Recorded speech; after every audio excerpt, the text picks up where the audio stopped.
والد کے نام خط، امتحان میں کامیابی کے بارے میں۔ کھاریاں چھاؤنی 10 اپریل 1999۔ یہ دیکھیے، یہ انہوں نے لکھا ہے سیدھے ہاتھ کی طرف۔ پیارے ابا جان، السلام علیکم۔ میرے سالانہ امتحان کا نتیجہ نکل چکا ہے۔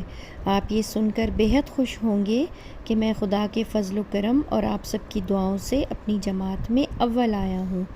میری جماعت میں کل 40 لڑکے تھے، جن میں 35 لڑکے پاس ہوئے ہیں۔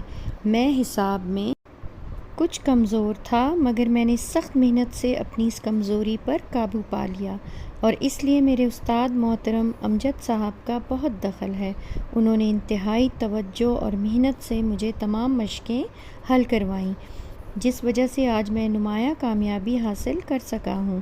اس کے لیے میں ان کا بھی بہت مشکور ہوں۔ چند دنوں تک 10ویں جماعت کی پڑھائی شروع ہونے والی ہے، اس لیے مبلغ 1000 روپیہ بہت جلد بذریعہ منی آرڈر بھیج دیں تاکہ میں کتابیں وغیرہ خرید سکوں اور پڑھائی میں حرج نہ ہو۔ امید ہے کہ آپ کی دعا سے میں میٹرک کے امتحان میں بھی امتیازی پوزیشن حاصل کر کے آپ کو خوش کر سکوں گا۔ آپ کا فرمانبردار بیٹا محمد ثاقب بن زبیر۔